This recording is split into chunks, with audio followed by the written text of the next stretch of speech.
안녕하십니까. 거꾸로 투자하는 쇼킹 부동산입니다. 집값 바닥 이제 말할 수 있다 시작해 보겠습니다. 영상 전에 구독과 알람 설정 부탁드리겠습니다. 자, 아파트 매매값 하방 압력이 점점 강해지고 있습니다. 자, 그러다 보니까 10년 전처럼 수도권 아파트 40% 전후에 급락을 우려하는 목소리가 커지는 거죠. 자, 2006년 11월 달에 음아파트 전용 76제곱미터가 11억 6천까지 최고 실거래가를 찍습니다. 그리고 나서 6년 정도 지난 시점에 7억 1천까지 떨어져요. 고점 대비 마이너스 38.7%죠.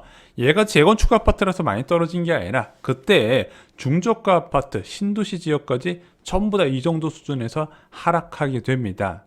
자, 최근 빠른 긴축 가능성의 자산 가격이 하락하고 있어요. 자, 지금 미국 연준에서 금리 인상 속도를 굉장히 가파르게 할 가능성이 계속 제기가 되고 있었죠. 원래는 2024년도에 금리 올릴 줄 알았는데 2022년을 앞당겨지고 그것이 한두 차례도 아니고 5차례, 6차례, 7차례 전망까지 나오고 있습니다. 자, 그러면은 미국에서 지속적으로 금리를 올리게 되면 대한민국 금리 상단도 높아질 것이고 야, 2% 수준까지 올라갈 거란 이야기가 나오고 있는 거죠. 자, 그러면서 코스피가 지금 굉장히 큰 폭으로 조정받았고 채권 수익률도 급등을 하고 있습니다. 주식 가격, 채권 가격 동반 하락하고 있다는 거예요. 자, 그런데 기준금리와 가장 밀접한 영향을 받는 아파트는 어떨까요? 자, 저희가 시세 분석 열심히 해드리고 있는데 막상 서울 아파트 시세 보면요, 여러분들 직접 사시는 곳 보시면은 떨어졌다는 느낌 별로 안 드실 거예요. 최고 실거래가 대비 비슷하거나 조금 하락한 정도입니다. 예시를 들어볼게요. 파크리오 아파트 25평 지금 19억 5천에 가장 저렴한 매물이 있거든요. 자, 얘가 2021년 9월에 찍힌 19억 5천 시세와 동일합니다.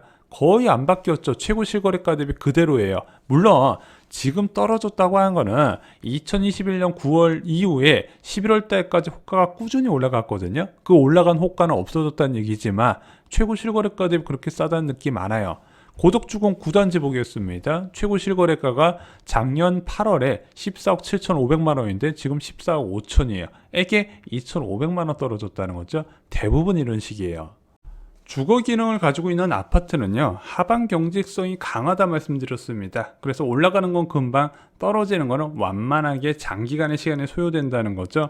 실제 음마아파트를 비롯한 수도권 아파트 바닥 저점은요, 고점 대비 4년에서 6년 정도 시간이 소요가 됩니다. 올라가는 건 1, 2년 만에 급등인데 하락은 두세 배의 시간이 소요가 된다는 거죠. 게다가 지금 많은 주택 공급자, 매도 물량을 내놓을 사람들이 아파트는 안전자산이라고 인식하고 계속 움켜쥐려고 하고 있다는 거죠. 더 사지는 못해도 계속 갖고 있는 건 한다는 부분입니다. 자, 그러면 오늘은 과연 이렇게 하방 경직성이 강한 아파트 바닥이 언제일까 한번 예상을 해보는 시간을 갖도록 하겠습니다. 자, 그동안 한국 아파트가 크게 하락하는 경우는 세 가지 케이스였습니다. 첫 번째, 외부의 경제 충격. 여러분 다 아시죠? 1997년 IMF 구제금융, 2008년 미국 서프라임 모기 사태. 일단은 무엇인가 블랙스완이 땅 터져버리면 금융시장이 패닉에 빠지게 됩니다. 원화 가치 하락과 금융자산 가치 하락 동시에 일어나면서 유동성 부족 현상이 일어나게 되고요. 유동성에 의존할 수밖에 없는 부동산 가격 급락도 동시에 나타나게 된다는 거죠. 주로 전세 가격 하락이 문제가 되는 경우가 많이 발생을 하게 됩니다. 그래서 부동산 레버리지를 이야기할 때 단순하게 대출만 이야기하시면 안 되고요. 이 전세 가격 변수도 꼭 보셔야 되는 이유가 여기에 있는 거예요. 두 번째는 지속적인 금리 인상 부분입니다. 자, 2012년부터 2013년 대세 부동산 하락기의 근본적인 원인은 그 전에 있었던 5차례 금리 인상이 가장 커요. 물론 여기에 수도권 입주 물량이 전반적으로 증가했죠. 인천경제자유구역과 이기 신도시에서 늘어났던 부분, 또한 여기에 입주했던 이제 분양받은 사람들이 하우스푸어로 전락했네. 게다가 집값도 떨어지네. 이러면서 야, 집 사면 큰일 난다는 인식이 점점 퍼져요. 여기에 유럽 재정 위기와 보금자리 주택 사업까지 같이 복합적으로 영향을 줬다는 겁니다. 마지막으로 입주 물량 과잉 부분도 있어요.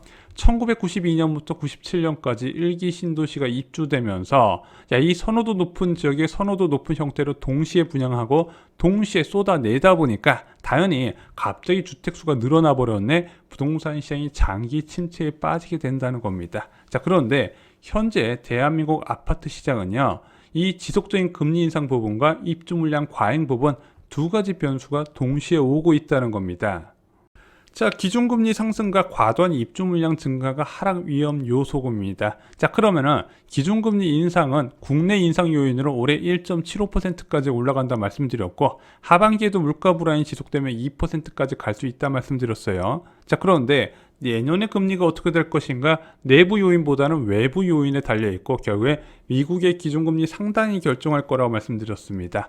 그래서 2011년 5차례 올렸을 때보다 더 위험한 게, 그때는 국내 요인만으로 올렸거든요. 지금은 국외 요인이 같이 오면서 5차례가 아니라 6차례, 7차례까지 이야기가 나오고 있는 겁니다. 8차례도 가능하다고 봐요. 미국에서 어디까지 올리냐에 따라서 결정된다는 겁니다. 또한 이렇게 금리가 올라갈 때 부채 수준도 굉장히 중요한데, 지금 가계부채가요 거의 세계 탑 찍었잖아요. 2012년, 2013년과 비교도 안 될 뿐더러 그때 대비 전세가격이 너무 많이 올라서 위험 리스크가 있다는 겁니다. 자, 또 하나 공급 과잉 요소 살펴보겠습니다. 문재인 정부의 지정 택지는 64만 호예요. 이게 집계 방식마다 다른데, 저는 직접적으로 물리적인 공급 증가 부분을 따지는 게 한 64만 호 정도 된다고 생각합니다. 어떤 이야기로 200만 호가 나오는지 모르겠지만 제가 생각했던 공급 대책 합친 숫자는 이거였어요. 자, 여기에 3080 플러스와 공공 재개발로 18만 호 추진 계획이 나오게 됩니다. 그래서 82만 호가 되는 거예요. 자, 1기 신도시 3배 규모입니다. 자, 그런데 이 두 가지 요소가 부동산 시장에 정말로 큰 충격을 주긴 하겠지만, 이런 요소들이 부동산 시장에 영향을 주는 시기가 달라요. 자, 부동산 시장은 금리 인상 완료 후 6개월부터 일반적으로 영향을 받습니다. 돈의 가치가 올라가면서 자산 가격의 상대적인 가치가 떨어지는 부분이기 때문에 이게 하루아침에 금리 올리자마자 영향을 받는 게 아니라 일정 시간이 소요가 돼요. 자, 올해 말에 기준금리가 1.75%, 그 이상도 보고 있습니다. 그리고 2024년 초까지 미국의 금리 인상에 따라서 최대 2.25%까지 가능할 수 있다고 보고 있어요. 자, 그러면은 일단 올해 금리 올릴 때 1차 영향 받을 것이고, 2024년에 혹시 금리 올리게 되면 이때 2차 영향을 받을 겁니다. 이때 모든 아파트가 다 폭락할 수도 있겠지만, 특히 영향을 많이 받는 데가 대단지 입주 물량이 많은 지역 중심으로 하락세가 크게 나타난다고 보는 겁니다. 그래서 2023년 초, 2024년 초를 본다는 거죠.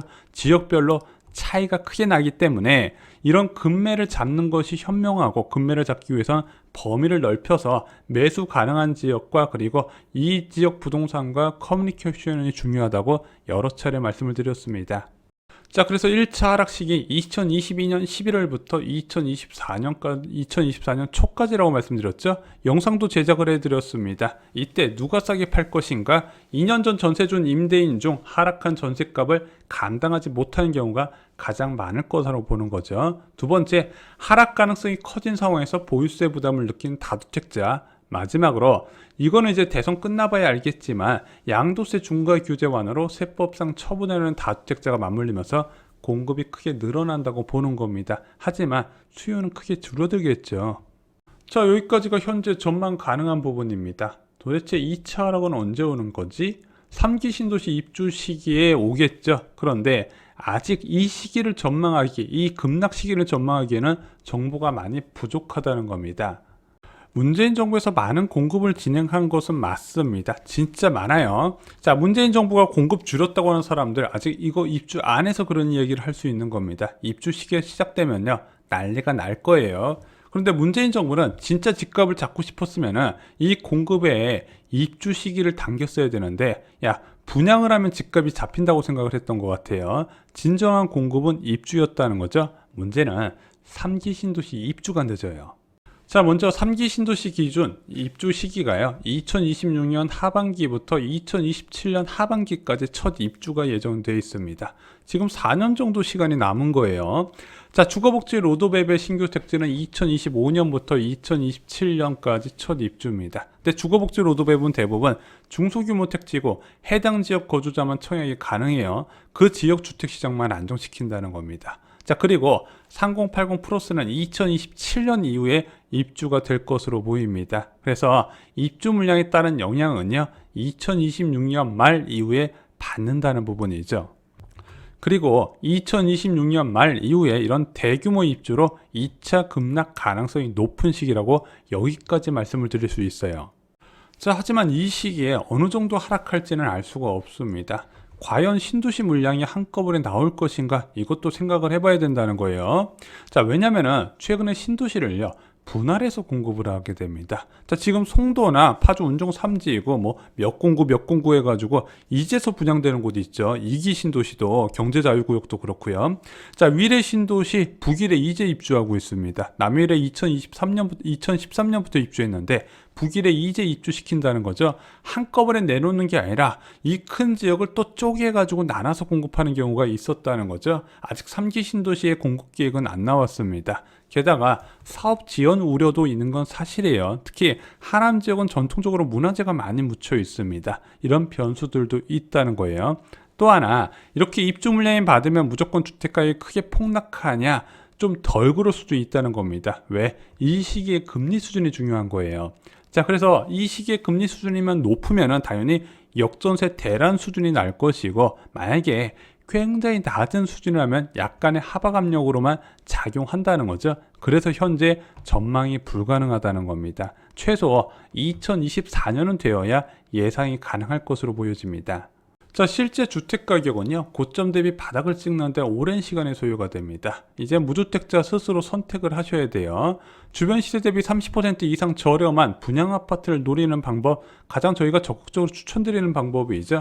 분양이라고 다 좋은 게 아니라 분양가 상한제 적용 지역 아파트를 추천드리고, 기왕이면 서울과 가까운 곳을 추천드린다 말씀을 드렸습니다. 두 번째는 단기 급락 가능성이 높은 2023년 시기부터 초급매를 잡는 방법이 있습니다. 특히 분양의 당첨 가능성이 적은 분들이 많이 계세요. 그런 분들은 이런 방법을 사용을 하셔야죠. 마지막으로 3기 신도시의 대규모 입주 시기를 노린 경우도 있는데, 이 시기에 어디까지 하락할지는, 하락 가능성 높은 건 맞지만 어느 정도까지 하락할지는 2024년 정도 되어 봐야 된다. 이렇게 다시 한번 정리를 드립니다. 자, 이 대변화 시기가 왔습니다. 기회가 많은 만큼 무주택자도 공부 많이 하셔야 됩니다. 아파트 가격이 어떻게 움직이는지 과거의 흐름을 저희가 정리를 해놓은 게 있고요. 부동산 공급 얼마나 많은지도 자세하게 나와 있습니다. 청약제도 기본적으로 다 알고 계셔야죠. 쇼킹 부동산원 아파트 교과서에 모두 다 저희가 자세하게 수록해 두었습니다. 지금은 지식이 여러분들의 가정의 미래를 바꿀 수 있습니다. 이상으로 영상 마치겠습니다. 좋아요, 구독, 공유 꼭 부탁드립니다. 감사합니다.